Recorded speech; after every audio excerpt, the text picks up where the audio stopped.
Question 1. Performance analysis shows that the Republic of Eldoria, a foreign sovereign, entered into a contract with an Alabama-based construction firm for the development of a critical infrastructure project within Eldoria. The contract stipulated that payments would be made in U.S. dollars through a New York bank. The construction firm alleges that Eldoria breached the contract by failing to make timely payments, causing significant financial losses to the Alabama firm. The Alabama firm wishes to sue the Republic of Eldoria in an Alabama state court. Which of the following approaches best addresses the jurisdictional requirements under the Foreign Sovereign Immunities Act (FSIA) in this context? Option A. Focus solely on the fact that the construction project was located in Eldoria and that the alleged breach occurred there, concluding that Alabama courts lack jurisdiction due to the foreign situs of the events.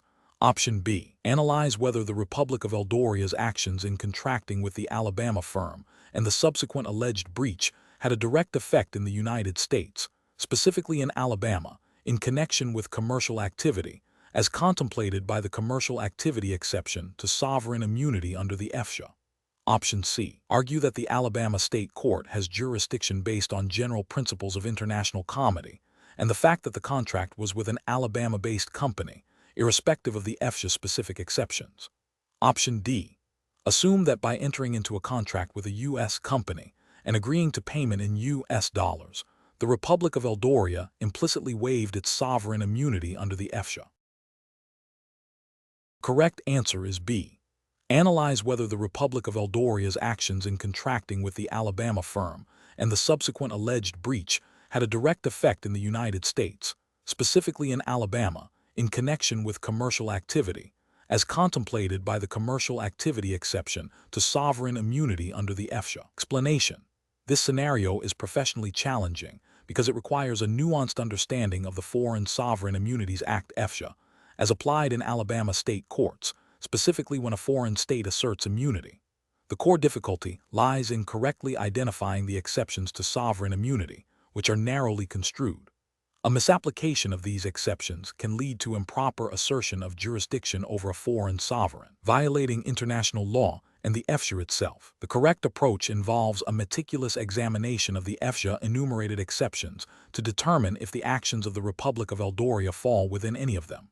Specifically, the commercial activity exception, codified in 28 U.S.C. Section 1605.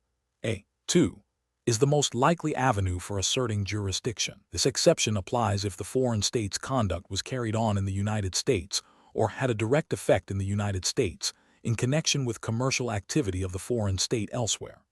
The analysis must focus on whether the Republic of Eldoria's actions in contracting with an Alabama-based company for the construction of a public infrastructure project constituted commercial activity, and whether the breach of contract had a direct effect in Alabama. This requires a fact-intensive inquiry into the nature of the activity and its connection to the U.S. The FSIA framework mandates that if no exception applies, immunity is absolute. An incorrect approach would be to assume that any contract entered into by a foreign sovereign with a U.S. entity automatically waives immunity. This fails to recognize that waiver of sovereign immunity must be explicit or implied through conduct that clearly demonstrates an intent to relinquish immunity, and that the FSIA exceptions are the primary mechanism for overcoming immunity, not general principles of contract law. Another incorrect approach would be to focus solely on the location of the breach of contract, i.e., the construction site in Eldoria, without considering whether the breach had a direct effect in Alabama, as required by the FSIA. The direct effect prong is crucial and requires more than just a financial loss to an Alabama company. It necessitates a substantial and foreseeable impact within the United States. Finally, an incorrect approach would be to rely on general principles of comity or diplomatic relations to assert jurisdiction, bypassing the specific statutory requirements of the FSIA. While comity is important, it does not override the explicit provisions of the FSIA regarding sovereign immunity. Professionals should approach such situations by first identifying the foreign sovereign and the basis for jurisdiction. Then, they must conduct a thorough review of the FSIA, paying close attention to the specific exception that might apply to the facts. This involves a detailed factual investigation to determine if the foreign state's actions meet the stringent requirements of an exception, such as the commercial activity exception. If the facts do not clearly fall within an enumerated exception, the presumption of immunity should prevail. Consulting with experts in international law and sovereign immunity is also a critical step in complex cases. Question 2. Operational review demonstrates that contract for services was negotiated and signed in Georgia between an Alabama-based corporation and a Florida-based individual. The services were to be performed primarily in Alabama, with some incidental performance occurring in Tennessee. The Alabama-based corporation has now initiated a lawsuit in Alabama against the Florida-based individual for breach of contract. What is the most appropriate approach for the Alabama court to determine which state's law should govern the substantive aspects of this contract dispute? Option A. Apply the law of the state that has the most significant relationship to the transaction and the parties, after a thorough factual analysis of all relevant contacts. Option B. Apply the law of the state where the lawsuit was filed, as Alabama is the forum state. Option C. Apply the law of the state where the contract was signed, which is Georgia. Option D. Apply the law of the state that provides the most favorable outcome for the Alabama-based corporation. The correct answer is A.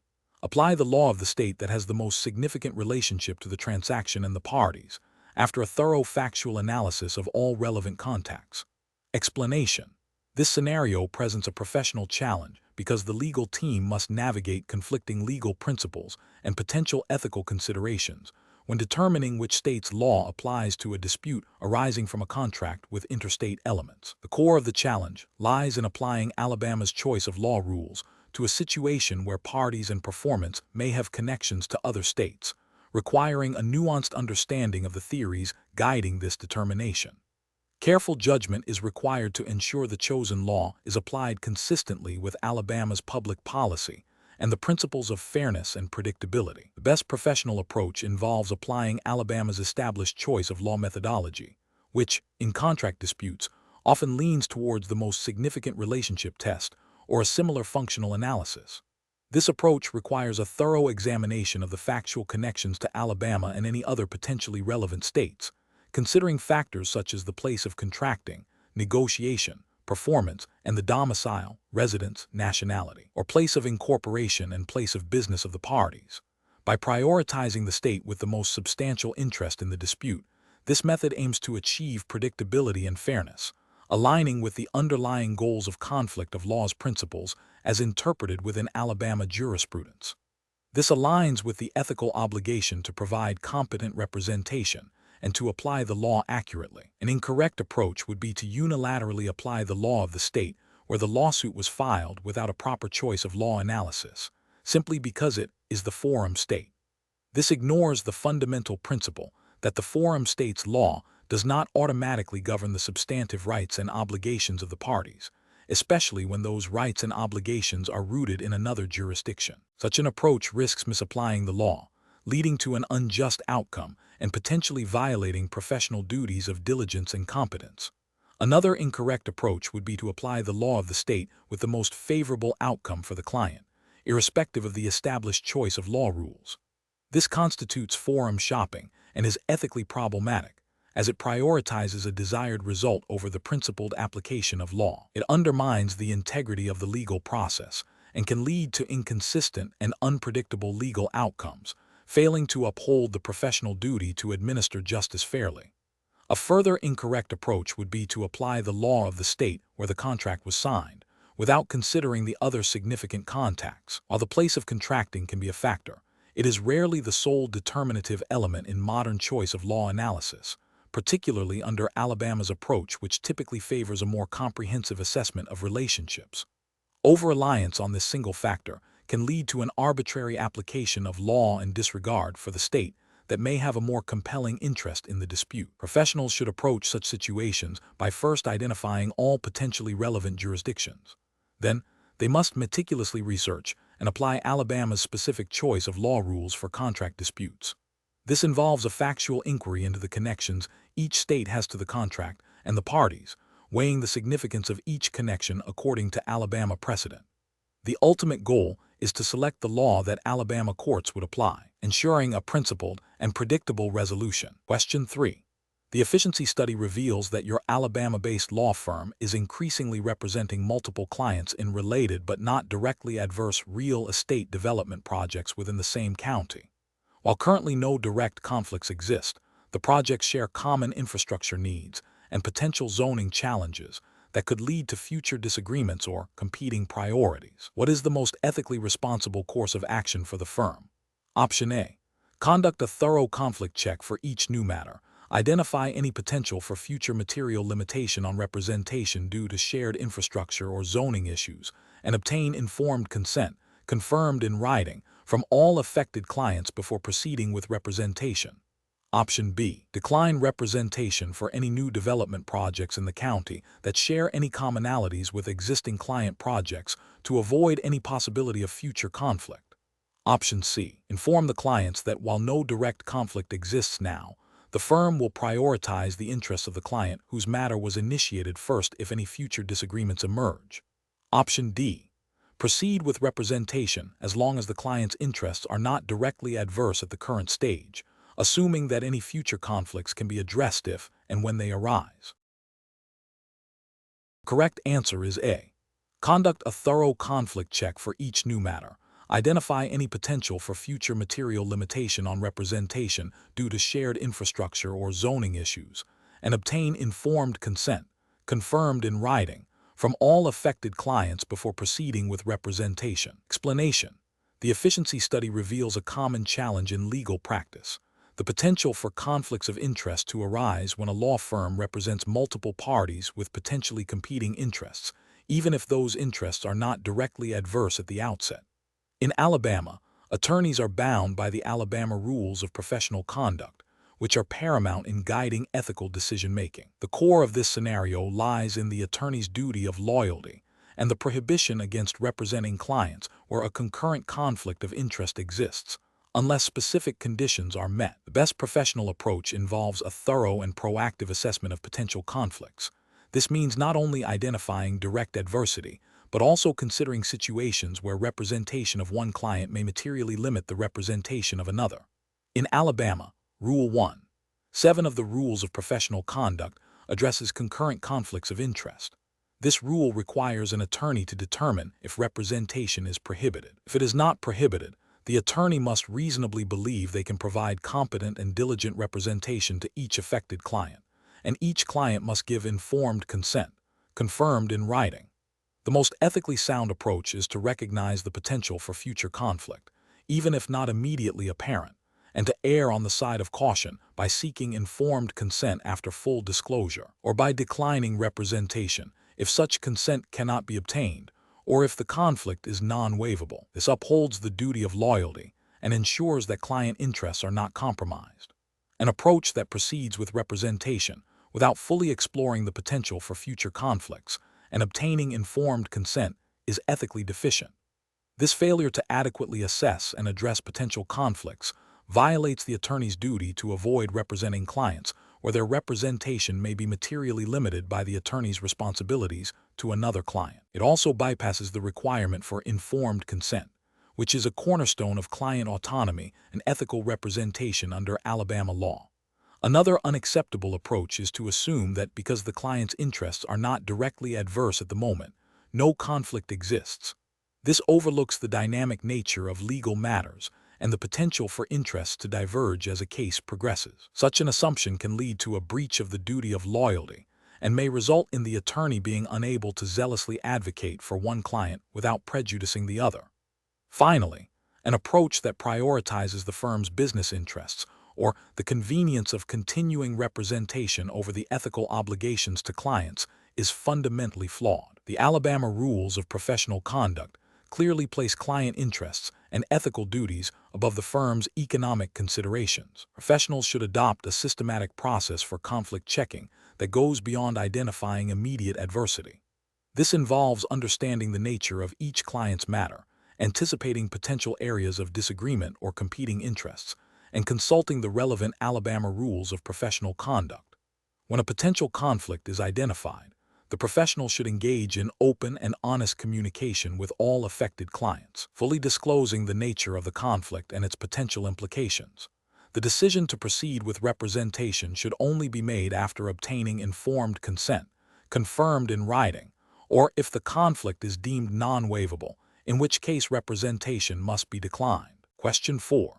The efficiency study reveals that a financial advisor based in Birmingham, Alabama, has been providing investment advice to a client residing in Mississippi. The client has had sporadic email and phone communications with the advisor regarding their portfolio, which is managed remotely. The client has never physically visited Alabama, owns no property there, and has no other business interests in the state. A dispute arises concerning the investment advice provided, and the client is considering filing a lawsuit. From an Alabama conflict of laws perspective, what is the most appropriate initial assessment regarding the potential for a lawsuit filed by the client against the advisor to be brought in an Alabama state court? Option A. Assess whether the client's contacts with Alabama are so continuous and systematic as to make the client essentially at home in Alabama for general jurisdiction, or if the dispute arises out of the client's specific purposeful availment of conducting activities within Alabama, which would support specific jurisdiction. Option B. Assume Alabama State Court has jurisdiction because the financial advisor, who is the defendant, is located and licensed in Alabama. Option C. Conclude that jurisdiction is proper in Alabama because it is the most convenient forum for the plaintiff to litigate the dispute. Option D. Determine that jurisdiction is established because the client has engaged in email and phone communications with an Alabama-based advisor, regardless of the nature or extent of those communications. The correct answer is A. Assess whether the client's contacts with Alabama are so continuous and systematic as to make the client essentially at home in Alabama for general jurisdiction, or if the dispute arises out of the client's specific, purposeful availment of conducting activities within Alabama, which would support specific jurisdiction. Explanation.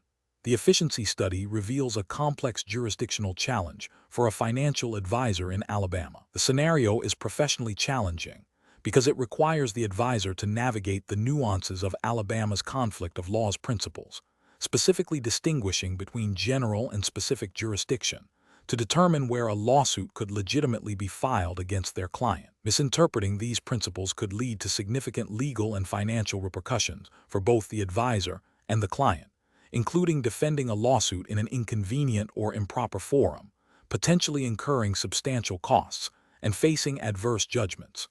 The advisor must exercise careful judgment to ensure compliance with Alabama law and protect their client's interests. The best professional approach involves a thorough analysis of the client's contacts with the forum state, Alabama, to ascertain whether those contacts are so continuous and systematic as to render the client essentially at home in Alabama, thereby establishing general jurisdiction. If general jurisdiction is not present, the advisor must then assess whether the lawsuit arises out of or relates to the client's specific, purposeful availment of the privilege of conducting activities within Alabama, which would support specific jurisdiction. This approach is correct because it directly applies Alabama's established legal tests for jurisdiction, prioritizing the client's constitutional due process rights by ensuring they are only subject to suit in a forum with sufficient minimum contacts. This aligns with the fundamental principles of due process under the 14th Amendment, as interpreted by Alabama courts, which require fairness and foreseeability in asserting jurisdiction over a non-resident. An incorrect approach would be to assume jurisdiction exists simply because the financial advisor operates in Alabama and has some communication with the client, without a rigorous examination of the client's actual contacts and the nature of the dispute. It fails to acknowledge that mere business relationships or incidental contacts are often insufficient to establish general jurisdiction. Another incorrect approach would be to focus solely on the location of the financial advisor's office as the sole determinant of jurisdiction, ignoring the client's own contacts with Alabama. This overlooks the critical requirement that jurisdiction is asserted over the defendant, not merely their representative, and that the defendant must have purposefully availed themselves of the forum. Finally, an approach that relies on the convenience of the plaintiff or the perceived ease of litigating in Alabama without a proper legal basis for jurisdiction is also professionally unacceptable. This disregards the legal framework governing jurisdiction and the defendant's due process rights. Professional decision-making in such situations requires a systematic process. First, identify the potential forums where a lawsuit might be filed. Second, for each potential forum, analyze the defendant's contacts with that forum under the relevant state's conflict of laws rules, distinguishing between general and specific jurisdiction. Third, Consult with legal counsel specializing in the relevant jurisdiction's conflict of laws to confirm the analysis. Fourth, advise the client on the jurisdictional risks and potential outcomes, empowering them to make informed decisions. Question 5. Benchmark analysis indicates that a dispute has arisen concerning a breach of a commercial services contract entered into by an Alabama-based company and a Georgia-based corporation. The contract stipulated that services would be performed primarily in Alabama. The Alabama company wishes to sue the Georgia corporation in Alabama. Which of the following best reflects the initial jurisdictional assessment required to ensure the Alabama court has the authority to hear the case? Option A. Verifying if the contract dispute is exclusively reserved for federal court jurisdiction under federal law. Option B. Assuming subject matter jurisdiction exists because the contract involved services performed within Alabama. Option C. Filing the lawsuit in an Alabama district court, assuming it has jurisdiction over all contract disputes regardless of the amount in controversy. Option D. Ascertaining whether the subject matter of a breach of contract claim falls within the general original jurisdiction of Alabama circuit courts, as defined by Alabama statutes and case law, and confirming the claim is not otherwise excluded from their purview. The correct answer is D. Ascertaining whether the subject matter of a breach of contract claim falls within the general original jurisdiction of Alabama circuit courts, as defined by Alabama statutes and case law, and confirming the claim is not otherwise excluded from their purview. Explanation. Scenario analysis. This scenario presents a professional challenge because it requires a thorough understanding of Alabama's specific statutory and case law regarding subject matter jurisdiction, particularly in the context of a contract dispute with an out-of-state party. Misinterpreting or misapplying these jurisdictional rules can lead to significant procedural errors, including dismissal of the case, wasted resources, and potential malpractice claims. The professional must exercise careful judgment to ensure the chosen forum possesses the inherent power to hear the case. Correct approach analysis. The best professional approach involves a meticulous examination of Alabama Code Section 6-5-290 and relevant Alabama Supreme Court decisions interpreting the scope of circuit court jurisdiction over contract disputes. This requires identifying whether the subject matter of the dispute falls within the general original jurisdiction of Alabama circuit courts, which typically encompasses all civil actions at law and in equity not specifically excluded. For contract disputes, this generally includes actions for breach of contract, provided the amount in controversy meets any statutory minimums for specific divisions, though for general contract disputes, the focus is on the nature of the claim itself. The analysis must confirm that the claim is of a type that Alabama circuit courts are empowered to hear and decide, irrespective of the party's residency or the location of contract performance, as long as the underlying legal issue is cognizable by an Alabama court. Incorrect approach is analysis. One incorrect approach would be to assume jurisdiction solely based on the fact that the contract involved services performed within Alabama. While the location of performance can be relevant for personal jurisdiction or venue, it does not automatically confer subject matter jurisdiction. Subject matter jurisdiction is about the court's power over the type of case, not its power over the parties or the location of the dispute's factual underpinnings. Relying on this alone would be a fundamental misunderstanding of the concept. Another incorrect approach would be to file the lawsuit in an Alabama district court without verifying if the amount in controversy exceeds the district court's statutory monetary limit. Alabama district courts have limited jurisdiction, and if the contract dispute's value surpasses their threshold, the case must be filed in circuit court. Failing to ascertain this monetary threshold before filing in district court would result in a lack of subject matter jurisdiction for that specific court, leading to dismissal. A further incorrect approach would be to proceed with litigation in an Alabama court without considering whether the specific type of contract dispute is subject to any exclusive jurisdiction of a federal court or a specialized state tribunal. While most contract disputes fall within general state court jurisdiction, certain specialized areas might have exclusive federal or administrative jurisdiction. A failure to identify such an exclusive jurisdictional grant would mean the Alabama court lacks the power to hear the case. Professional reasoning. Professionals should adopt a systematic approach to jurisdictional analysis. First, identify the nature of the claim, e.g., breach of contract, tort. Second, determine the appropriate court system, state or federal, Within the state system, ascertain the specific court, e.g., circuit, district, based on the type of claim and the amount in controversy, consulting relevant state statutes like the Alabama Code. Third, for state courts, confirm that the subject matter of the dispute is within the court's inherent power to adjudicate. This involves understanding the general jurisdiction of circuit courts and any limitations or specific grants of jurisdiction to other courts. Always verify subject matter jurisdiction early in the process, as it is a non-waivable issue that can be raised at any stage of litigation. Question 6. Benchmark analysis indicates that a dispute has arisen between an Alabama-based technology firm and a French software development company concerning a breach of a software licensing agreement.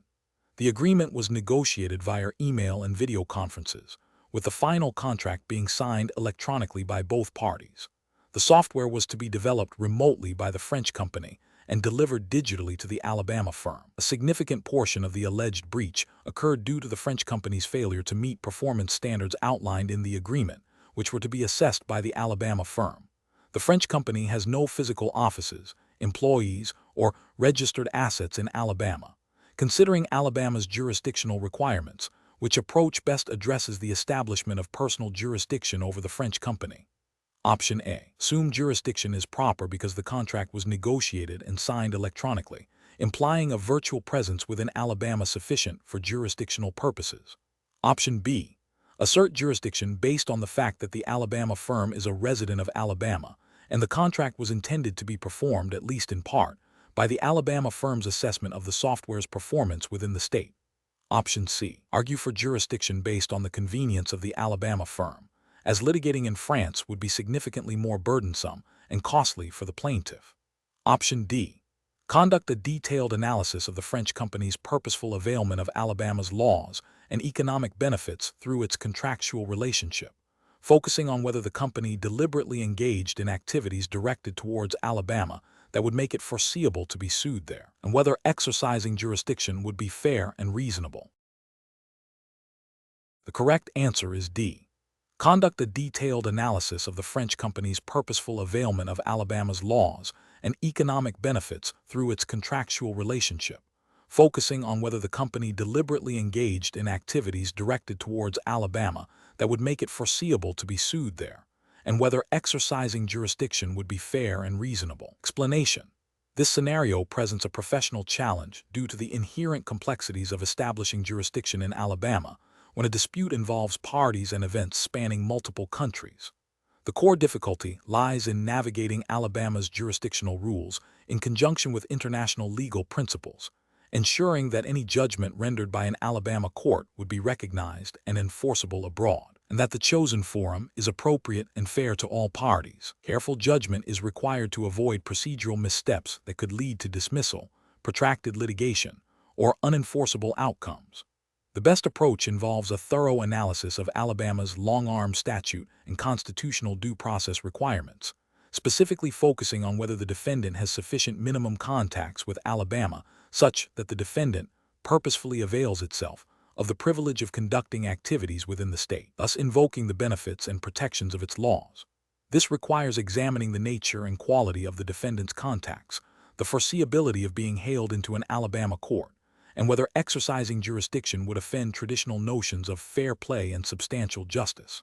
This aligns with established Alabama case law and the Due Process Clause of the 14th Amendment, which are the cornerstones of personal jurisdiction analysis in the state. An incorrect approach would be to solely rely on the physical location of some of the contractual performance or the residence of one of the parties in Alabama, without a deeper inquiry into the defendant's specific, purposeful availment of Alabama's legal or economic benefits.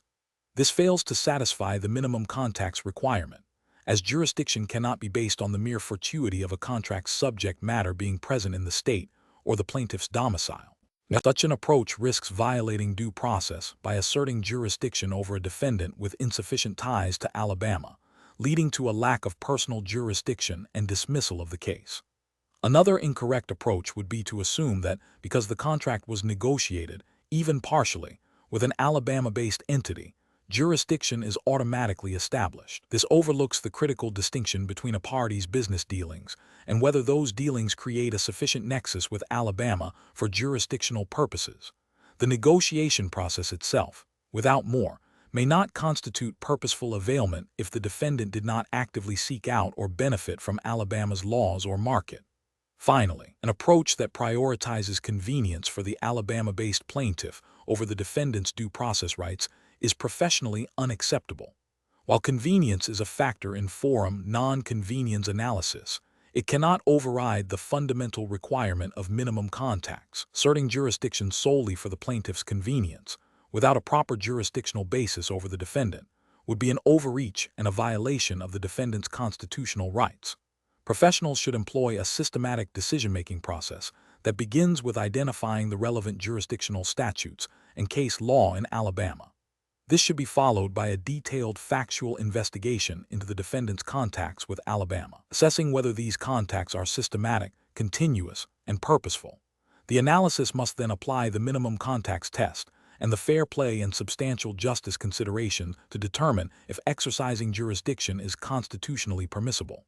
This structured approach ensures that jurisdictional challenges are addressed rigorously and ethically, upholding both legal requirements and fundamental fairness. Question 7.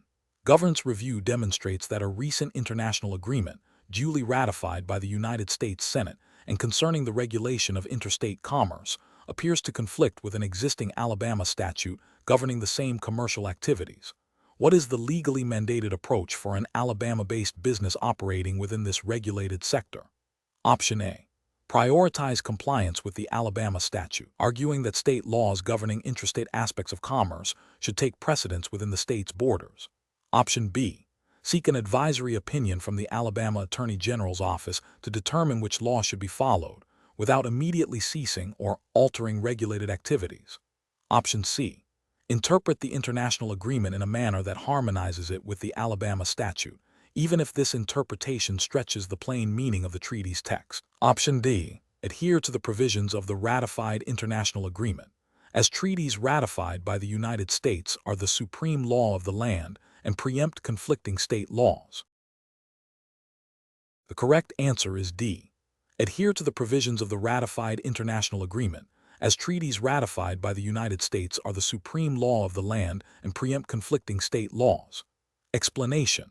This scenario presents a professional challenge due to the potential conflict between a state law and an international treaty ratified by the United States, which is binding on Alabama. Navigating this requires a nuanced understanding of the Supremacy Clause of the U.S. Constitution and how it dictates the hierarchy of laws.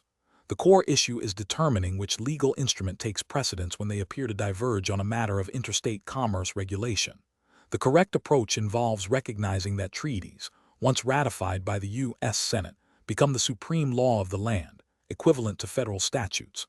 Therefore, if an international agreement ratified by the U.S. addresses the regulation of interstate commerce in a manner that conflicts with Alabama state law, the treaty's provisions will generally preempt the state law. This principle is rooted in Article VI of the U.S. Constitution.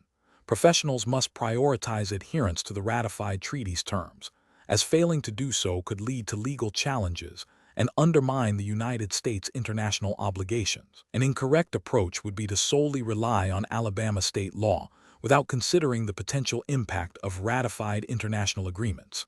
This fails to acknowledge the constitutional hierarchy where federal law, including treaties, supersedes conflicting state law. Another incorrect approach would be to assume that the treaty is merely advisory or does not directly apply to state-level commercial activities without a thorough legal analysis of the treaty's specific language and its implementing legislation, if any. This overlooks the binding nature of ratified treaties. Finally, attempting to interpret the treaty in a way that favors the state law without clear textual support within the treaty itself would be a misapplication of legal principles and could lead to noncompliance. Professionals facing such a situation should engage in a rigorous legal analysis. This involves identifying the relevant provisions of the international treaty, examining the specific Alabama state law in question, and determining if a genuine conflict exists. If a conflict is identified, the next step is to consult legal counsel specializing in international law and U.S. constitutional law to confirm the treaty's preemptive effect. The decision-making process should prioritize compliance with the supreme law of the land, ensuring that actions taken are consistent with both federal obligations and state regulations, where no conflict arises. Question 8. Benchmark analysis indicates that a software company based in Georgia, which primarily operates through an interactive website accessible globally, has generated a significant number of sales to residents of Alabama. The company does not maintain any physical offices, employees, or registered agents within Alabama. However, its website features targeted advertising for Alabama consumers and allows for direct online purchases of its software. A dispute arises from a software malfunction, and an Alabama resident wishes to sue the company in an Alabama state court. Which of the following approaches best reflects the analysis required to determine if Alabama courts have personal jurisdiction over the Georgia-based software company? Option A. Focus primarily on the volume of online sales to Alabama residents, deeming it sufficient to establish jurisdiction regardless of the nature of the company's other activities. Option B. Assess whether the company purposefully directed its activities towards Alabama, considering its interactive website, targeted advertising, and direct online sales to Alabama residents, to determine if it reasonably anticipated being hailed into court in Alabama, and if the litigation arises from these contacts. Option C.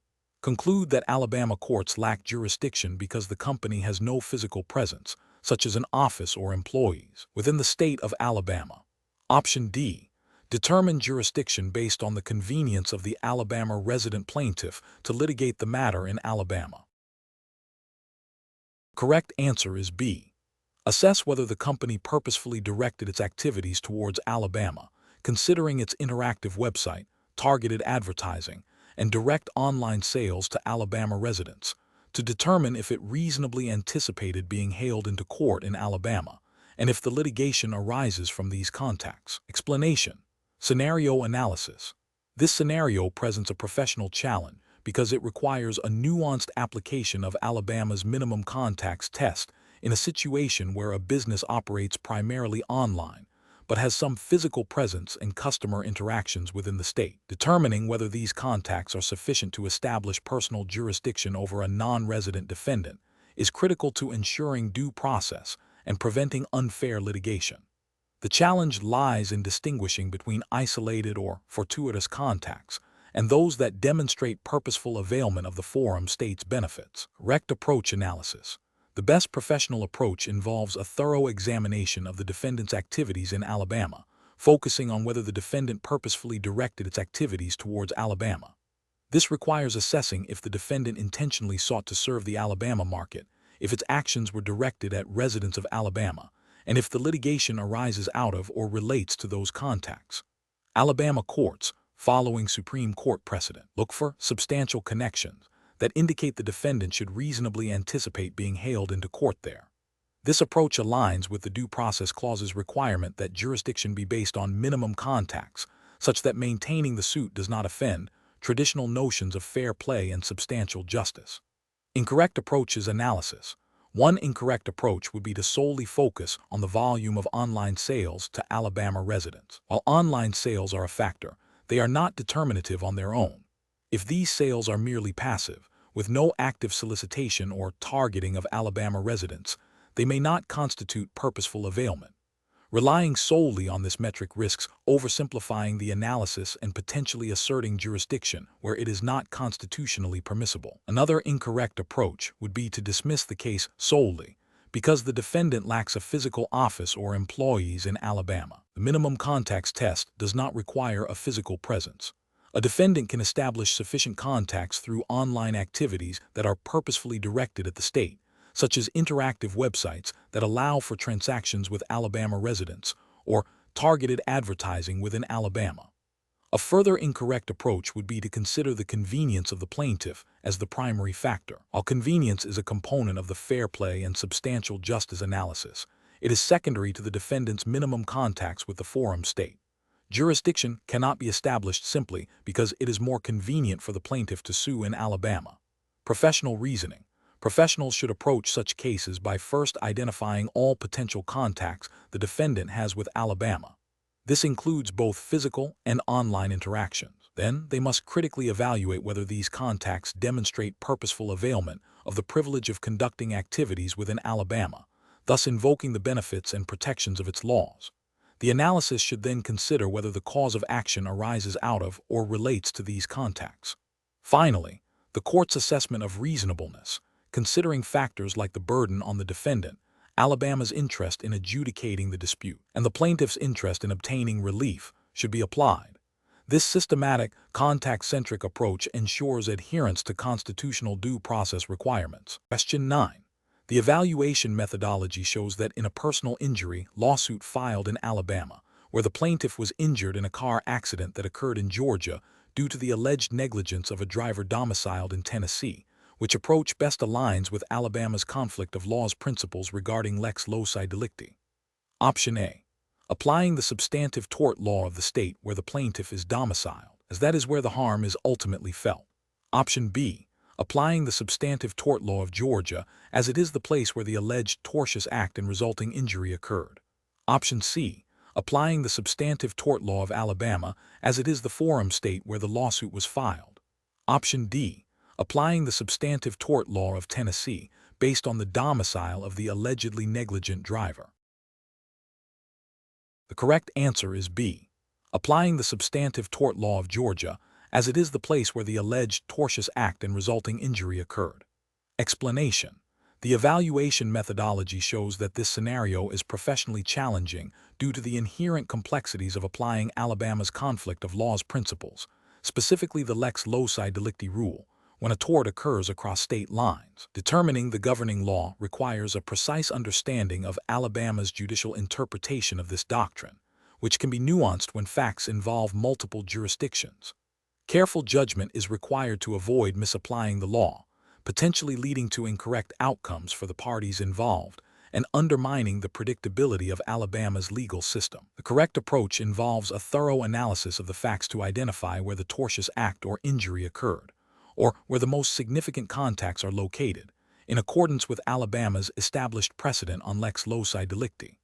This approach is correct because Alabama generally adheres to the lex loci delicti rule, meaning the law of the place where the wrong was committed governs the substantive issues of the tort. This principle aims to provide certainty and predictability by applying the law of the jurisdiction where the harmful conduct had its immediate effect. Alabama courts have consistently applied this rule, prioritizing the location of the tortious act or the resulting injury as the determinative factor for substantive tort law. An incorrect approach would be to solely consider the domicile of the parties involved. This is professionally unacceptable because Alabama's lex loci delicti rule prioritizes the location of the tort, not the residence of the litigants, in determining the applicable substantive law. Focusing on domicile ignores the core principle of the rule, which is to apply the law of the jurisdiction where the wrong occurred. Another incorrect approach would be to apply the law of the forum state, Alabama, simply because the lawsuit was filed there, without conducting the necessary conflict of laws analysis. This is professionally unacceptable as it bypasses the mandated conflict of laws inquiry required by Alabama law. The forum state's procedural law applies, but substantive tort law is determined by the conflict of laws analysis, typically pointing to the lex loci delicti. A further incorrect approach would be to arbitrarily choose the law of the state that appears most favorable to the plaintiff's claim without a legal basis. This is professionally unacceptable as it constitutes an unethical and unprofessional manipulation of the legal process, disregarding established conflict of laws principles and the duty to apply the law impartially. Professionals should employ a decision-making framework that begins with identifying the nature of the claim, e.g., tort. Next, they must ascertain the relevant conflict of laws rule for Alabama concerning torts, which is predominantly lex loci delicti. This involves a factual investigation to pinpoint the location of the tortious act and or the resulting injury. Once this location is identified, the substantive law of that jurisdiction is applied to the tort claims, subject to any recognized exceptions or modifications to the lex loci delicti rule as interpreted by Alabama courts. Question 10. The control framework reveals that a manufacturing company based in Mobile, Alabama, is engaged in a contractual dispute with a supplier located in South Carolina. The contract, governed by Alabama law, involves the delivery of specialized components for the company's production line. The company alleges that the supplier delivered defective parts, causing a shutdown of its operations for 2 weeks and resulting in an estimated $15,000 in lost profits, $15,000 in repair costs for damaged machinery, and $5,000 in expedited shipping fees for replacement parts. If the company wishes to sue the supplier, and assuming all other jurisdictional prerequisites for federal court are met, what is the precise amount in controversy that must be alleged to establish diversity jurisdiction in the U.S. District Court for the Southern District of Alabama? Option A, $65,000. Option B, $80,000. Option C, $60,000. Option D, $75,000. The correct answer is B, $80,000. Explanation. The control framework reveals a scenario where a business operating in Alabama faces a potential legal dispute that could involve both state and federal courts. The challenge lies in determining the appropriate forum for litigation, considering the potential impact on business operations, costs, and the likelihood of a favorable outcome. This requires a nuanced understanding of Alabama's jurisdictional rules and the principles governing federal question and diversity jurisdiction. The best approach involves a thorough analysis of the claims presented to determine if they fall within the exclusive jurisdiction of Alabama state courts, or if they present a federal question or diversity of citizenship that would allow for litigation in federal court. If diversity jurisdiction is a possibility, the calculation of the amount in controversy is critical. For instance, if a contract dispute arises from a breach of a commercial lease agreement in Birmingham, Alabama, and the plaintiff is a citizen of Georgia seeking damages, the initial step is to ascertain if the damages claimed exceed the federal jurisdictional threshold of $75,000, exclusive of interest and costs. This would involve summing all potential damages, including lost profits, repair costs, and any other quantifiable losses directly attributable to the breach. If the total clearly exceeds $75,000 and the parties are from different states, federal court is a viable option. This approach is correct because it adheres to the fundamental principles of federal jurisdiction as outlined in 28 U.S.C. Section 1332, which governs diversity jurisdiction, and 28 U.S.C. Section 1331, which governs federal question jurisdiction. Alabama courts would also recognize these principles when considering removal or abstention. An incorrect approach would be to automatically file suit in Alabama state court solely because the business is located there, without assessing whether federal jurisdiction might be more advantageous or even mandatory. This fails to consider the potential for federal claims or diversity of citizenship, potentially leading to a less efficient or strategically unfavorable forum. Another incorrect approach would be to assume federal jurisdiction exists simply because the business is involved in interstate commerce, without a specific federal law being implicated or meeting the diversity requirements. This overlooks the specific statutory requirements for federal court access. A further incorrect approach would be to miscalculate the amount in controversy, for example, by excluding foreseeable consequential damages that are legally recoverable under Alabama law. This could lead to a premature dismissal from federal court or an incorrect assessment of the jurisdictional basis. Professionals should employ a decision-making framework that begins with a clear identification of all potential legal claims and the parties involved. This should be followed by an assessment of whether any federal statutes grant jurisdiction over the claims, federal question jurisdiction. If not, the next step is to evaluate diversity of citizenship and the amount in controversy. This involves a meticulous calculation of all potential damages, ensuring that only legally cognizable and non-speculative damages are included. Professionals must be aware of Alabama's procedural rules regarding jurisdiction and venue, as well as the federal rules governing removal and abstention. Question 11. Implementation of a waiver of certain jurisdictional rights in a cross-border dispute involving parties with connections to Alabama requires careful consideration of the client's understanding and voluntariness. A client, who is an Alabama resident, expresses a desire to waive their right to challenge jurisdiction in a specific forum, stating they just want this to be over quickly. What is the most professionally responsible course of action for the legal representative in Alabama? Option A. Immediately prepare and present a standard waiver form for the client to sign, assuming their desire for expediency implies full comprehension of the waiver's consequences.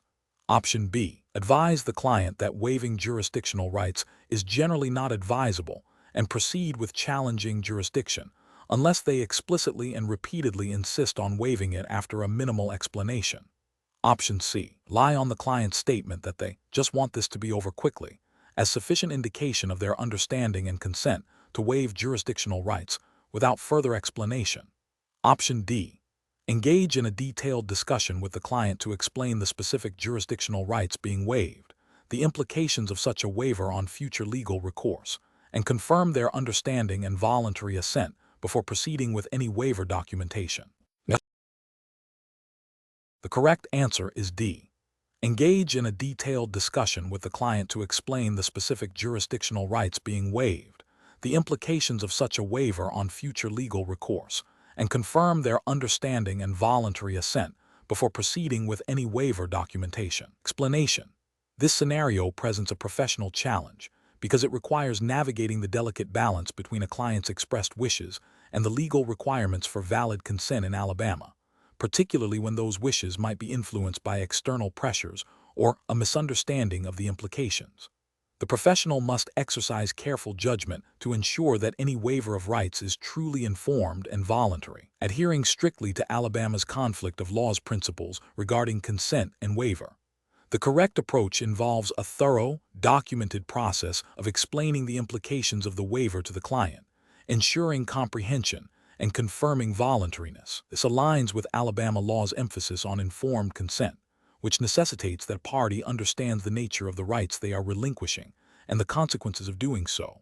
A professional must actively verify the client's understanding, rather than passively accepting a stated desire to waive. This proactive verification is crucial for establishing the validity of any waiver under Alabama's conflict of laws framework, which prioritizes genuine assent. An incorrect approach would be to proceed based solely on the client's initial statement without further inquiry or confirmation. This fails to meet the standard of informed consent, as it presumes understanding without verification. Ethically and legally, a professional has a duty to ensure their client is fully aware of what they are agreeing to, especially when it involves waiving potentially significant legal rights. Another incorrect approach is to rely on a generalized waiver form without tailoring it to the specific circumstances, or ensuring the client comprehends its application to their unique situation. Alabama law requires that waivers be specific and understood in context. A boilerplate approach risks invalidating the waiver if it's not demonstrably understood by the client in relation to the specific conflict of laws issue at hand. Finally, an approach that involves pressuring or subtly coercing the client into signing the waiver, even if they initially express reluctance, is fundamentally unethical and legally unsound. Consent obtained under duress or undue influence is invalid. Professionals must create an environment where clients feel empowered to make decisions freely and without apprehension. The professional decision-making process should involve 1. Identifying the specific rights or claims at issue. 2. Clearly and comprehensively explaining the nature of those rights and the consequences of waiving them, using language the client can understand. 3. Actively assessing the client's comprehension through open-ended questions and seeking confirmation. 4. Documenting the entire process, including the explanations provided and the client's affirmations of understanding and voluntariness. 5. Ensuring no undue influence or pressure is applied. Question 12. To address the challenge of determining which state's substantive law governs a contract dispute where the contract was negotiated in Georgia, signed in Florida, and the alleged breach occurred in Alabama, with the defendant being an Alabama resident, what is the most appropriate initial step for an attorney practicing in Alabama? Option A. Apply the law of the state where the contract was signed, which is Florida, as this is often considered the governing factor. Option B. Assume Alabama law applies because the lawsuit was filed in an Alabama court and the defendant resides there. Option C. Apply the law of the state where the plaintiff initiated the lawsuit, which is Alabama, as this prioritizes the plaintiff's chosen forum. Option D. Analyze the factual connections to Alabama and other involved states to determine which jurisdiction has the most significant relationship to the contract dispute, applying Alabama's conflict of laws principles. The correct answer is D. Analyze the factual connections to Alabama and other involved states to determine which jurisdiction has the most significant relationship to the contract dispute, applying Alabama's conflict of laws principles. Explanation. This scenario presents a professional challenge due to the potential for forum shopping and the need to accurately determine which state's laws will govern the dispute, impacting the outcome and the parties' rights. Alabama's conflict of laws principles are designed to ensure predictability and fairness in such situations, preventing litigants from manipulating jurisdictional rules to their advantage. Careful judgment is required to apply these principles correctly. The best professional approach involves a thorough analysis of the facts to ascertain the most significant relationship the dispute has with Alabama, considering the principles of Alabama's conflict of laws. This means evaluating where the contract was negotiated, performed, and where the alleged breach occurred, as well as the domicile or principal place of business of the parties. Alabama law generally favors applying the law of the state with the most significant contacts to the transaction or occurrence, aiming to uphold the reasonable expectations of the parties. This approach aligns with Alabama's jurisprudential approach to conflict of laws, which seeks to apply the law of the state that has the most substantial interest in the dispute. An incorrect approach would be to automatically assume that because the lawsuit was filed in Alabama, Alabama law must apply, regardless of where the underlying events took place or the parties are located. This ignores the core principles of conflict of laws, which recognize that jurisdiction over the parties or the subject matter does not automatically confer the authority to apply local law to a dispute with no substantial connection to the forum state. This failure to analyze the substantive connection to Alabama could lead to the misapplication of law and potential reversal on appeal.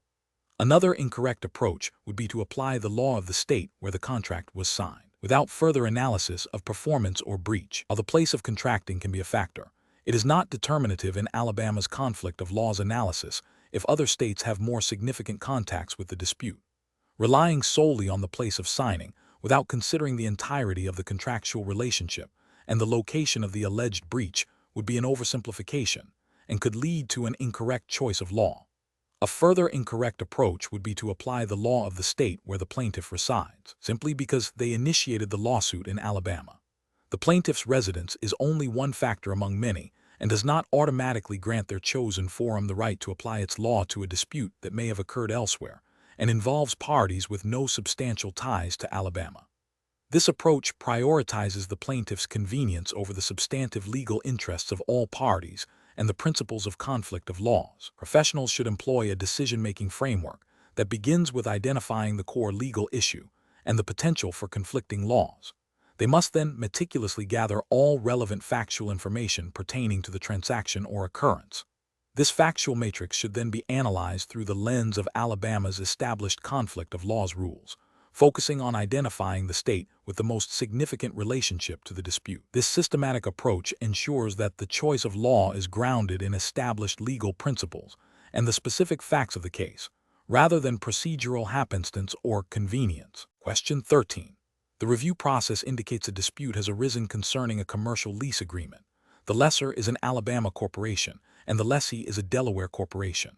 The lease was negotiated and signed by both parties in Birmingham, Alabama.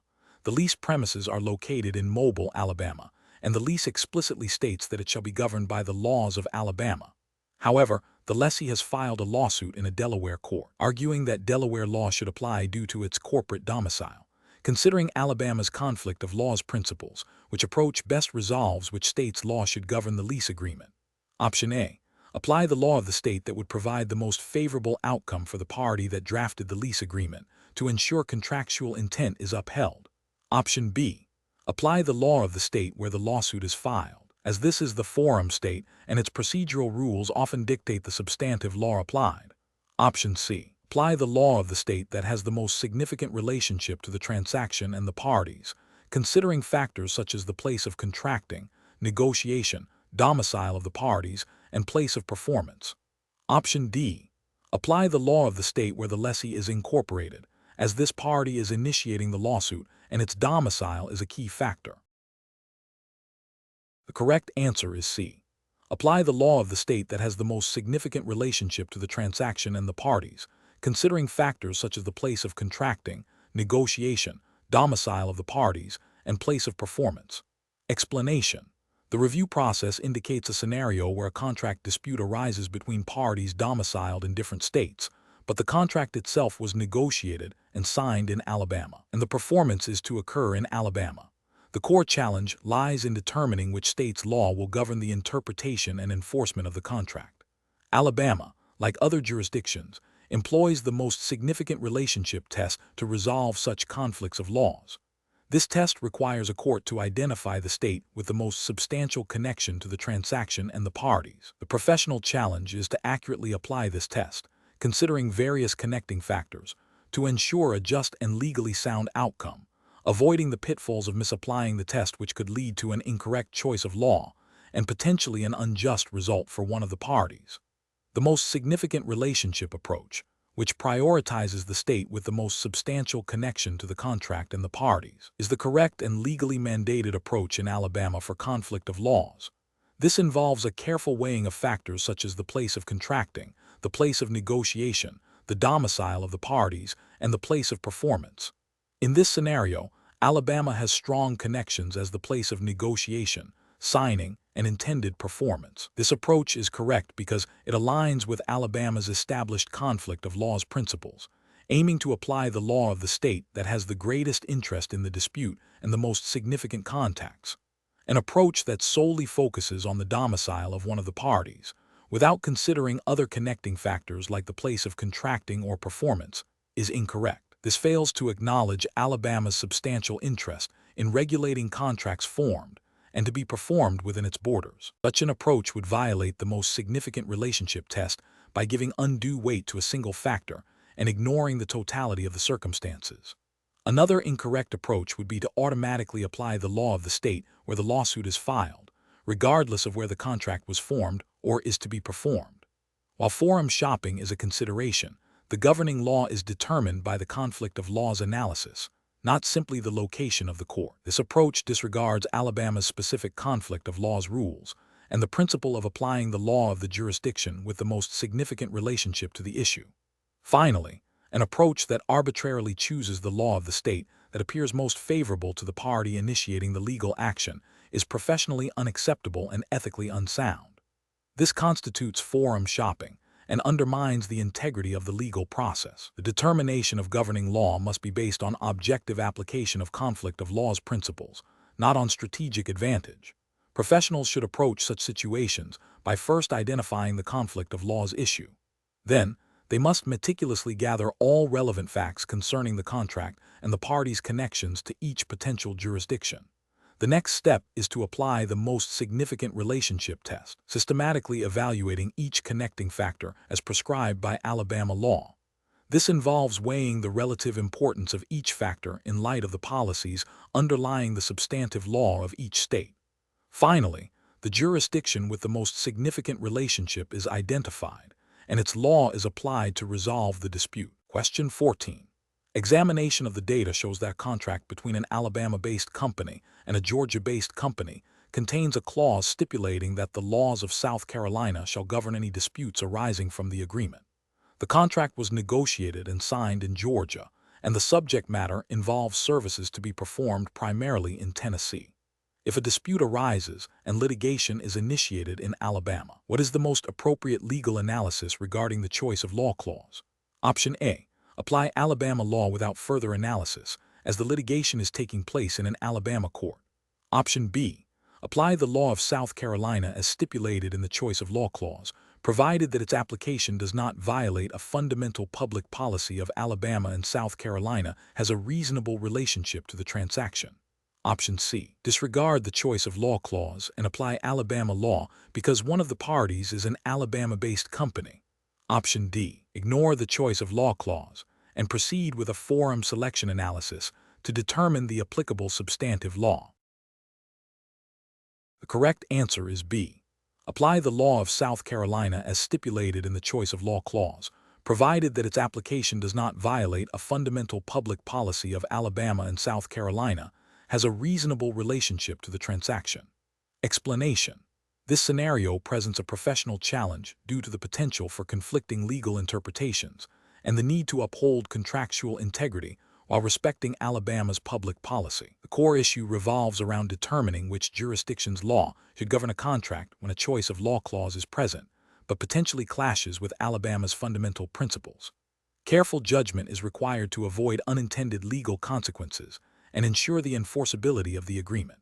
The best professional approach involves recognizing the strong presumption in Alabama law that courts will honor a freely negotiated choice of law clause, provided it does not violate Alabama's public policy. This means that if the chosen law is that of a state with a reasonable relationship to the parties or the transaction, and its application does not offend a deeply rooted public policy of Alabama, then that chosen law should be applied. This aligns with the principle of party autonomy in contract law and promotes predictability in commercial dealings. Alabama courts generally defer to the parties' expressed intent unless there is a compelling reason to deviate. An incorrect approach would be to automatically disregard the choice of law clause simply because the chosen jurisdiction is not Alabama. Alabama law does not mandate that only Alabama law can govern contracts involving Alabama parties or events. Another incorrect approach would be to apply Alabama law without a thorough analysis of whether the chosen law actually violates a fundamental public policy of Alabama. This could lead to an arbitrary application of law and undermine the parties' contractual intent. Furthermore, ignoring the clause entirely and defaulting to a forum selection analysis without first considering the choice of law provision would be a procedural misstep, as the choice of law clause directly addresses the substantive law to be applied.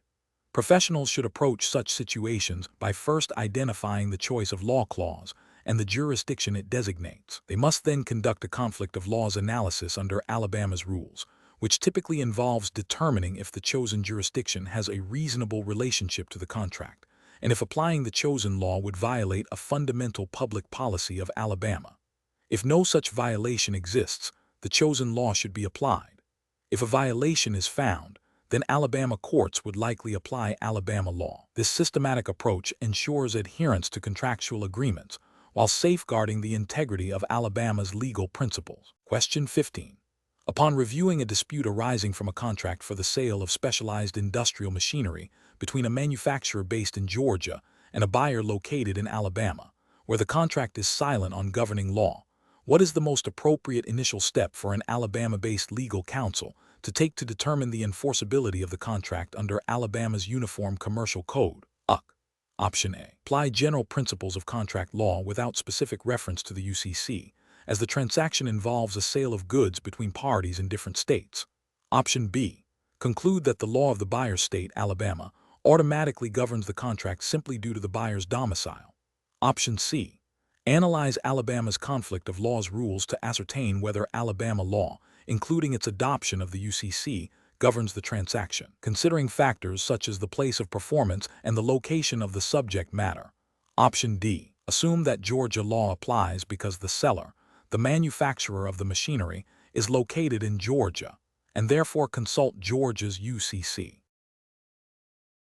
The correct answer is C. Analyze Alabama's conflict of laws rules to ascertain whether Alabama law, including its adoption of the UCC, governs the transaction, considering factors such as the place of performance and the location of the subject matter. Explanation. This scenario presents a professional challenge due to the potential for conflicting legal interpretations regarding the enforceability of a contract for goods, specifically concerning the application of the Uniform Commercial Code, UCC, in Alabama. The core issue is determining which state's law governs the transaction when parties are located in different states, and the contract itself does not explicitly specify governing law. Careful judgment is required to ensure compliance with Alabama's adoption of the UCC and to avoid potential litigation arising from an improperly applied legal framework. The best professional approach involves a thorough analysis of Alabama's conflict of laws principles as they apply to contracts for the sale of goods under the UCC. This means identifying whether Alabama's choice of law rules, as interpreted by Alabama courts, would favor applying Alabama law or the law of another state. Given that the UCC has been adopted in Alabama and the transaction involves goods, the primary consideration would be the UCC's own choice of law provisions, if any are applicable to the specific dispute, or Alabama's general conflict of laws rules concerning contracts. If the contract was formed or performed in Alabama, or if Alabama has the most significant relationship to the transaction and the parties, Alabama law, including its version of the UCC, would likely apply. This approach prioritizes adherence to the forum state's established legal framework for commercial transactions. An incorrect approach would be to unilaterally assume that the law of the seller's state applies simply because the seller is located there. This fails to account for Alabama's conflict of laws rules, which may dictate that the law of the state with the most significant relationship to the transaction should govern, regardless of the seller's location. Another incorrect approach is to ignore the UCC entirely and apply general contract law principles without considering its specific provisions for the sale of goods, which are designed to provide uniformity and predictability in commercial dealings. This overlooks the statutory mandate of the UCC in Alabama for such transactions. Finally, attempting to apply the law of the buyer's state without a proper conflict of laws analysis, solely based on the buyer's location, is also professionally unsound. It bypasses the necessary legal determination of which jurisdiction's law is most appropriate, and could lead to the contract being unenforceable or interpreted in a manner contrary to Alabama law. Professionals should employ a decision-making framework that begins with identifying the relevant jurisdiction's conflict of laws rules. For contracts involving the sale of goods in Alabama, this means consulting Alabama's codified laws and relevant case law, interpreting the UCC and choice of law principles. The next step is to analyze the facts of the transaction against these rules to determine the governing law. This involves considering factors such as where the contract was negotiated, signed, performed, and where the goods were delivered. Only after this rigorous analysis can a determination be made about which state's law, and specifically which version of the UCC, applies. Question 16. When evaluating a contractual dispute where parties are located in different states and one party is an Alabama resident, what is the most appropriate method under Alabama's conflict of laws principles, as informed by the restatement second of conflict of laws, to determine which state's substantive law should govern the contract? Option A. Prioritizing the law of the state where the contract was physically signed, regardless of other connections. Option B. Applying Alabama law by default due to the client's residency within the state. Option C. Determining the law based solely on the jurisdiction where the alleged breach of contract occurred. Option D. Ascertaining the state with the most significant relationship to the transaction and the parties by analyzing factors such as the place of contracting, negotiation, performance, and the parties' locations. Correct answer is D. Ascertaining the state with the most significant relationship to the transaction and the parties by analyzing factors such as the place of contracting, negotiation, performance, and the parties' locations. Explanation. This scenario presents a professional challenge because determining the applicable law in a multi-state transaction requires careful consideration of Alabama's conflict of laws principles, specifically as interpreted by the restatement second of conflict of laws. Misapplying these principles can lead to incorrect legal conclusions, potentially exposing the client to unforeseen liabilities or denying them rightful recourse. The core difficulty lies in identifying which state's law will govern the contractual dispute, necessitating a nuanced application of the restatement's context analysis. The best approach involves a thorough analysis of the parties' relationship and the transaction's connection to Alabama and other potential states, guided by the principles of the restatement second of conflict of laws. This means identifying the state with the most significant relationship to the transaction and the parties. This requires examining factors such as the place of contracting, the place of negotiation, the place of performance, the domicile, residence, nationality, place of incorporation, and place of business of the parties. Alabama courts, when faced with a conflict of laws issue concerning contracts, generally favor the approach that upholds the reasonable expectations of the parties and promotes certainty in commercial dealings, aligning with the restatement's emphasis on significant relationships. An incorrect approach would be to automatically apply Alabama law simply because the client is an Alabama resident. This fails to acknowledge that the restatement second directs courts to look beyond mere residency to the totality of the contacts. Another incorrect approach would be to solely focus on the place where the contract was signed, ignoring other crucial factors like the place of performance or negotiation, which might have stronger connections to the dispute. This selective application of contacts is contrary to the comprehensive analysis mandated by the restatement. Furthermore, assuming the law of the state where the breach occurred is automatically controlling, without considering the other contacts, is also a flawed strategy. The restatement requires a holistic evaluation, not a single-factor determination. Professionals should approach such situations by first identifying all potential states whose laws might apply. Then, they must systematically apply the factors outlined in the restatement second of conflict of laws, Section 188, to determine which state has the most significant relationship to the transaction. This involves weighing the relative importance of each contact in relation to the specific issue in dispute. Documenting this analysis thoroughly is crucial for justifying the chosen legal framework and advising the client effectively. Question 17. The analysis reveals that a construction contract was negotiated and signed in Atlanta, Georgia, between an Alabama-based general contractor and a Georgia-based subcontractor. The contract contains a clause stipulating that all disputes arising under the agreement shall be resolved through binding arbitration in Savannah, Georgia, and that Georgia law shall govern the interpretation and enforcement of the contract. The subcontractor now seeks to enforce certain payment terms of this contract in an Alabama state court, alleging the general contractor has failed to make timely payments as per the agreement. What is the most appropriate professional approach for the Alabama court to consider regarding the enforceability of the arbitration clause and the governing law provision? Option A. Refuse to enforce the arbitration clause and Georgia law solely because the dispute is being brought before an Alabama court, and apply Alabama law to the payment dispute. Option B. Conduct a conflict of laws analysis under Alabama rules to determine the governing law for contract interpretation and enforceability, and assess whether the arbitration clause or its enforcement in Georgia violates Alabama public policy. Option C. Automatically enforce the arbitration clause and Georgia law as stipulated in the contract, regardless of any potential conflicts with Alabama law or public policy. Option D. Apply Georgia law to interpret the contract, but refuse to enforce the arbitration clause, requiring the dispute to be litigated in an Alabama court. The correct answer is B. Conduct a conflict of laws analysis under Alabama rules to determine the governing law for contract interpretation and enforceability, and assess whether the arbitration clause or its enforcement in Georgia violates Alabama public policy. Explanation.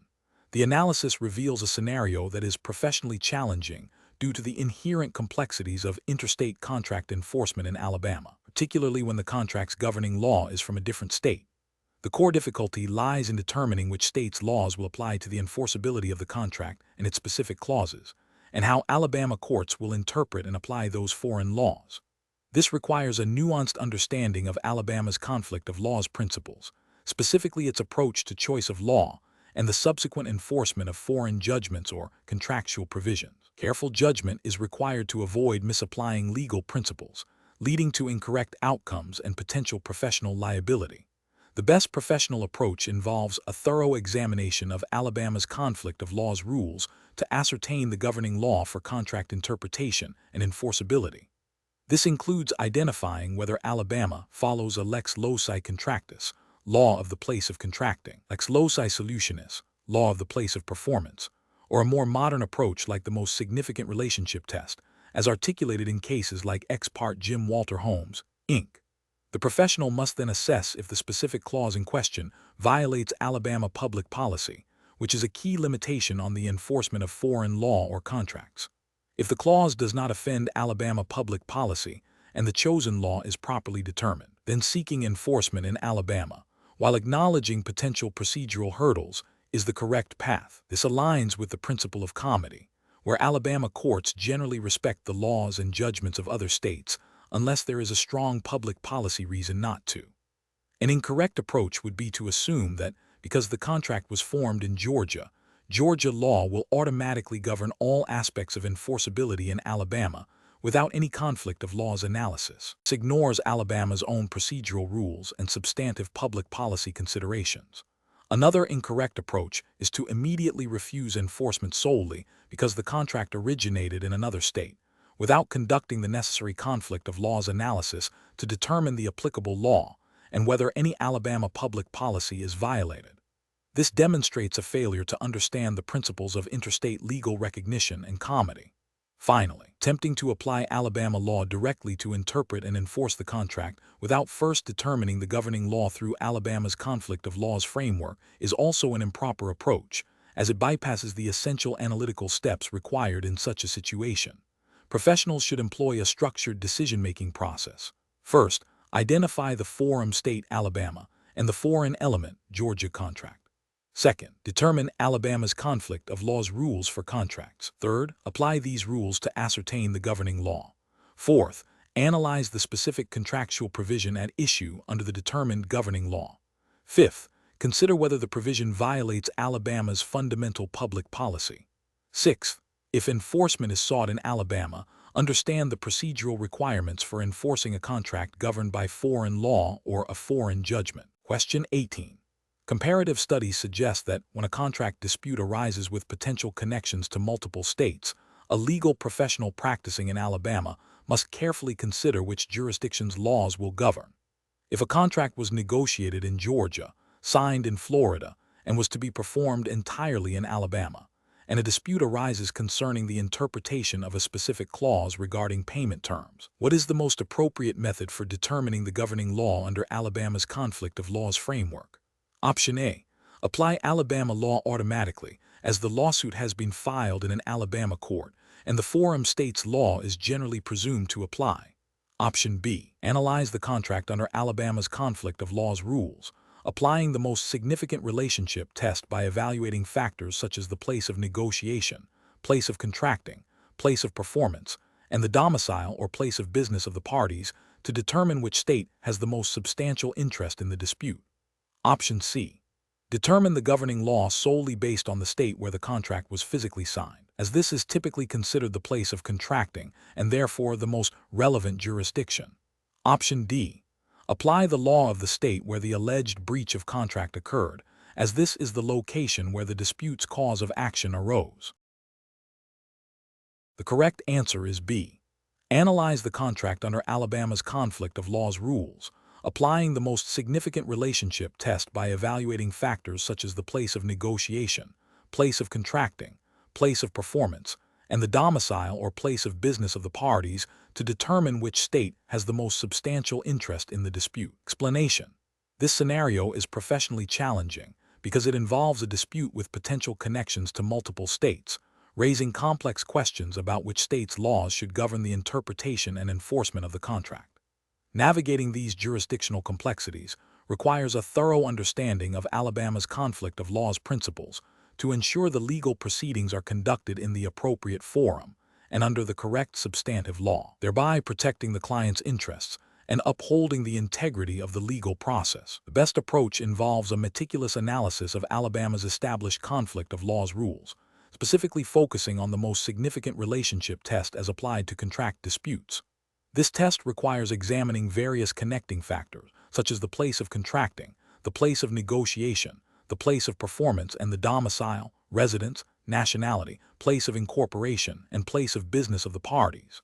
By weighing these factors, Alabama courts aim to identify the state with the most substantial interest in the particular issue in dispute. This aligns with Alabama's jurisprudential commitment to applying the law of the jurisdiction that has the most significant contacts and therefore the most compelling interest in the outcome of the litigation. An incorrect approach would be to unilaterally apply Alabama law simply because the lawsuit was filed in Alabama. This fails to acknowledge that Alabama courts, when faced with a conflict of laws issue, are obligated to determine if another state's law should govern. This overlooks the fundamental principle that jurisdiction over the parties or the subject matter does not automatically dictate the application of the forum's substantive law. Another incorrect approach would be to assume that the law of the state where the contract was physically signed always governs. While the place of contracting is a factor, it is not determinative under Alabama's conflict of laws framework. Over-reliance on this single factor without considering other significant relationships can lead to the application of a law that has little connection to the actual dispute or the parties' expectations. A further incorrect approach would be to defer to the law of the state where the breach of contract occurred without a comprehensive analysis. While the place of performance and breach are important considerations, they must be weighed against other connecting factors to ascertain the state with the most significant relationship to the contract as a whole. Applying the law of the place of breach in isolation might ignore a more substantial connection to another state regarding the contract's formation or overall purpose. Professionals should employ a structured decision-making process when encountering conflict of laws issues. This involves 1. Identifying the relevant legal issue.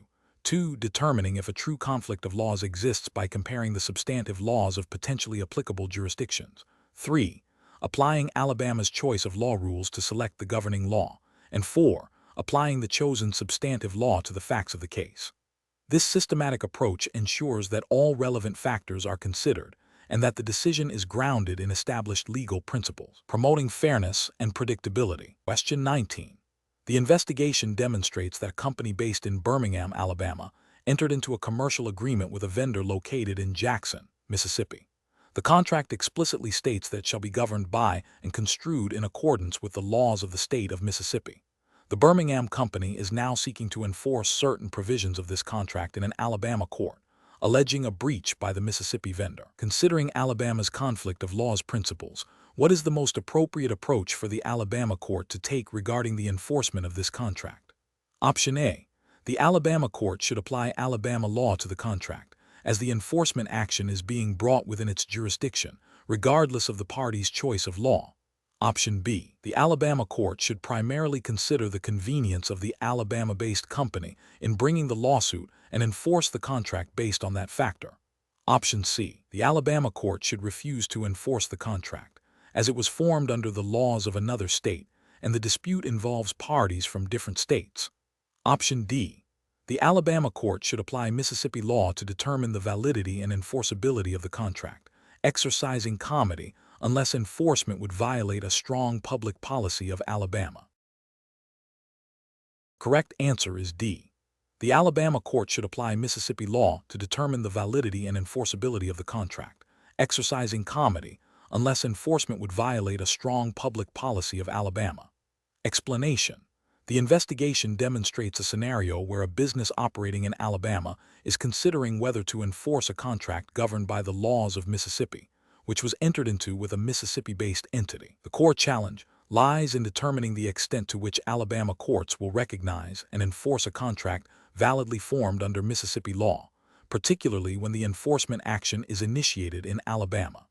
This requires a nuanced understanding of Alabama's conflict of laws principles, specifically how comity influences judicial decisions in interstate matters. Careful judgment is required to balance the principles of interstate respect with Alabama's own public policy and legal framework. The best professional approach involves a thorough analysis of Alabama's conflict of laws rules regarding contractual obligations and the application of comity. This approach would involve researching Alabama case law and statutes that address the recognition of foreign judgments and contracts. Specifically, it would examine whether Mississippi law was correctly applied in the formation of the contract, and whether enforcing such a contract would violate a strong public policy of Alabama. The justification for this approach rests on the principle that Alabama courts, while generally respecting the laws of other states through comity, are not obligated to enforce contracts that contravene fundamental Alabama public policy. This aligns with the restatement, second, of conflict of laws, which Alabama courts often reference, suggesting that a contract will be upheld unless its enforcement would be contrary to the fundamental policy of the state whose law is applicable to the contract. An incorrect approach would be to automatically assume that, because the contract was validly formed under Mississippi law, Alabama courts will enforce it without further scrutiny. This fails to acknowledge that Alabama courts retain the discretion to refuse enforcement if it conflicts with Alabama's public policy. Another incorrect approach would be to disregard Mississippi law entirely and attempt to apply Alabama law to the contract's validity and enforceability, even though the contract explicitly states it is governed by Mississippi law. This ignores the principle of party autonomy in contract choice of law and the deference typically given to such choices under Alabama's conflict of laws framework. Finally, an approach that focuses solely on the convenience of the Alabama business in seeking enforcement in Alabama, without adequately considering the substantive legal issues and the principles of comity, would be professionally deficient. Professionals should employ a decision-making framework that begins with identifying the relevant jurisdictions and the governing law as stipulated by the contract. This is followed by an analysis of Alabama's conflict of laws rules, paying close attention to how comity is applied in contractual disputes. The next step involves assessing whether enforcing the contract under Mississippi law would violate a strong public policy of Alabama. This requires a deep understanding of both Mississippi contract law and Alabama's public policy considerations. If no such conflict exists, comity would likely lead to enforcement. If a conflict does exist, the court would then weigh the interests of both states to determine whether to enforce the contract. Question 20. Analysis of financial advisory contract dispute between an Alabama resident, formerly of Georgia, and a firm that negotiated the contract in Georgia, but now has its primary performance obligations in Alabama, requires a determination of which state's law applies.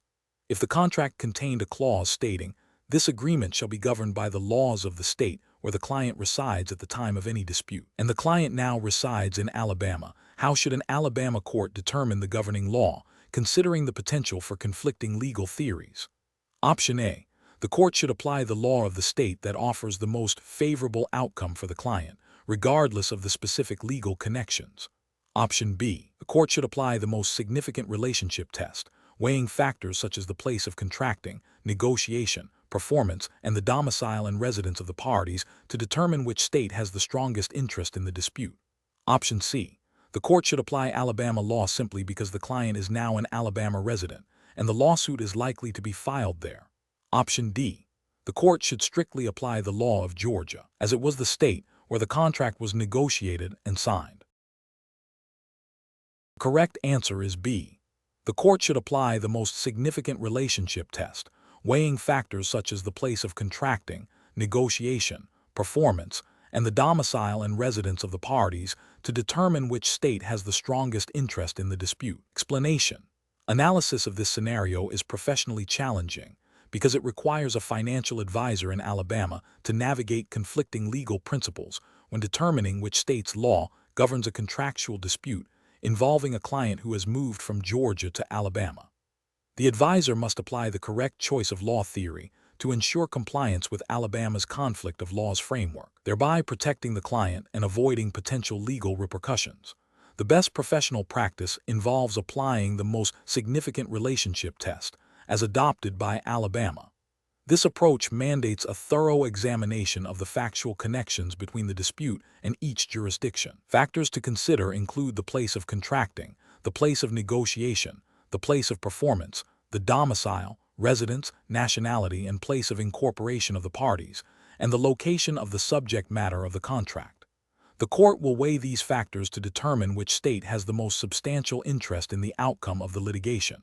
For instance, if the contract was negotiated and signed in Georgia, but the client now resides in Alabama, and the alleged breach occurred in Alabama, the advisor would need to assess which state's interests are more deeply implicated.